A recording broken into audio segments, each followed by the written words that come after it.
Resume for a job versus a resume for research work. Hey everyone, my name is Kajal and I do resume review for robotics. I pick these resumes from my monthly LinkedIn post. I'll link it here and in the description below if you're interested. With that, let's talk about resumes. So now when you're applying for job, especially entry level and mid level, your resume should be one page. As you go higher up, maybe you can go for two-page resume. When it comes to going for research work, you can have a much longer resume because when it comes to that, you're going to talk about all the research work you've done, all your publications, people they can contact, and much more. So make sure you understand the differences for both. So now, when I do this resume review, I'm going to point out some of those differences as well. So let's get to this resume. All right. So this resume is 1 to 3 pages long. Now, if you're going for a research role, then yes, go ahead and have that 3 page, be it applying to work with a professor in a lab or for a research position in a company. But make sure it's the R&D department. Starting from the top, it's great that you have your contact information and you have your ResearchGate profile as well as your LinkedIn profile. Now, if you're going for research roles and working with professors, I would also include a link to personal website which has information on your publications, any images and videos on research work you've done, and you can also links to the website of professors or people you have worked with in the research industry. Now, it's my understanding that some of your research comes from the industry, so maybe things will be a little bit different. I do like that you have your skills right off the bat at top. The one thing I would say I don't understand when I look at your resume is what role are you going for? I say this also looking at your entire resume because I'm not sure what role are you going for. Are you going for a robotics position? Are you going for a managerial position? Or are you going for something like an engineer lead or a tech lead? So, to answer that question, I would recommend you have a objective statement where you can talk about what is it that you are looking forward to in your future. And this also applies if you're looking for a research role, be it working with professor or an R&D corporate position. You need to also include what it is that you're interested in researching in that objective statement. I think it would go a long way in understanding what's happening. Now, let's talk about your education.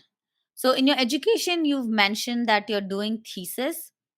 The thing that I found missing was who are you doing this thesis with? Most of the time, thesis is you're working with a professor in a lab environment, but I didn't see any mention of that. So, that was a little bit of a confusion point for me. Okay, I think given it's written September 2022, you might have just started work on that. So maybe you don't actually have anything to put in there yet. Next, we have publications. It's great that you have put it in the particular format that's expected. It also gives you an opportunity to highlight the conferences or journals that you have gotten your paper published in. The thing I would say is I wouldn't start with publications. Publications is something you probably put in the end. Be it in any research role, they will look at the list of the publications you have, but it's not what I would start with.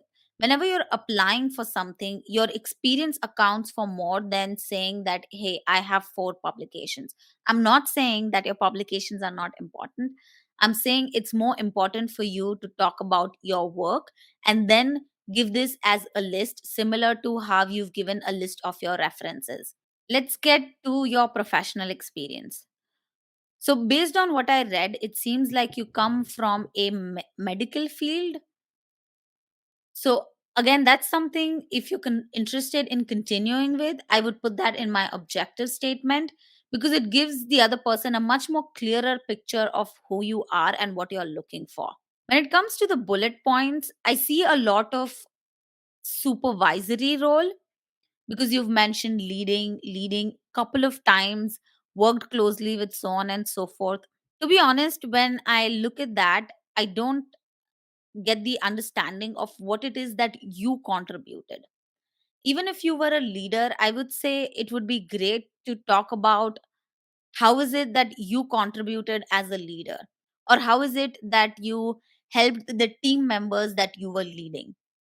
Because right now it sounds a lot more like things that were written in the description of a job versus saying that, hey, these are the things I contributed to. I could be wrong, but that's just the impression that I am getting. So that's something that you need to think about, that is this what you're planning to project? So to give you an example, you mentioned work closely with MIT Solver community and Bill and Melinda Gates Foundation. But what is it that you worked on in that collaboration? So, if I was someone who works with multiple communities and foundations and I'm looking for someone to bridge that gap, then I would need a little bit more information than worked closely. So, what is it that you did? How is it that you bridged that gap? Were you the one who found the lead? Were you the one who were managing relationships? So, having that information would be more helpful than just saying that you've worked with so and so foundation. Another thing to note is you do have dates mentioned, but you've not mentioned location where you worked on these projects or with these companies. So, now if I were to look at your position as senior researcher, I think I get a little bit more information, which is great. Designed 6 plus cost efficient PCBs after running simulation in so and so technology. It would be great if you can also add what kind of cost efficiency percentage you had brought to the table, as to how much percentage you brought the cost down to. That would be great to have. Or if you could mention some techniques that you used to make it more cost efficient, that would also be great. Now, I also see that you have a couple of positions from such as conducting month-long workshop on MS Office suite. So, to be honest, this gives a very confusing perspective of who you are. And if you're someone who's talking about leading teams, then why are you talking about something that you've done a while back, teaching someone MS Office, especially if you're interested in going for a robotics position?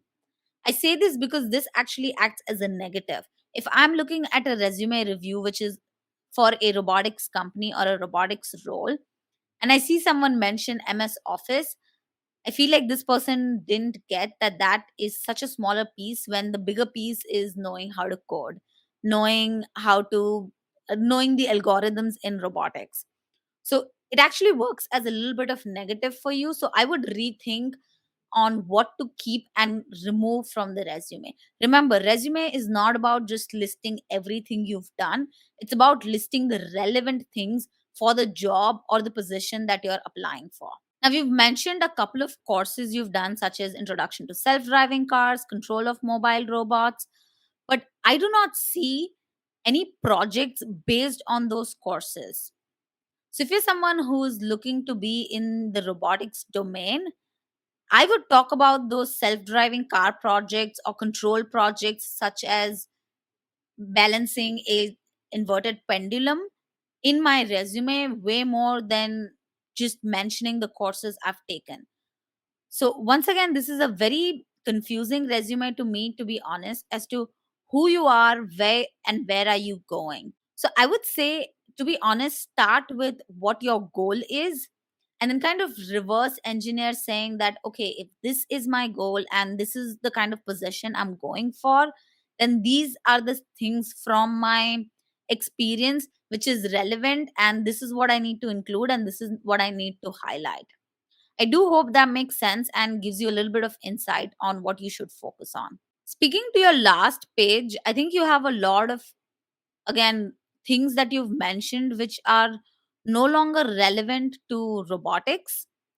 And it just seems like you're listing down all the things you have done, which doesn't work for the cause. Now let's talk about references. It's good you have references, especially if you're going for a R&D type of role, because they do contact people and figure out more about your work. Now this, I believe, is a company whom you worked with. Once again, I don't have a full picture, I didn't understand this very well. The second one is, I believe, the professor you're working with at the University of Waterloo. Now, from the start of your resume, I believe you've just started, which is why you probably don't have work experience with this person.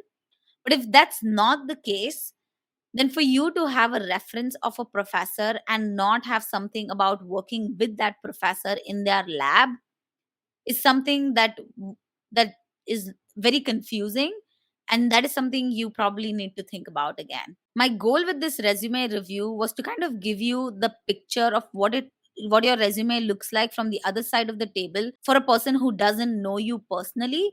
So I do hope that this helps you understand how things look from this perspective and modify your resume to make it more clearer and crisper about who you are and what you're looking for.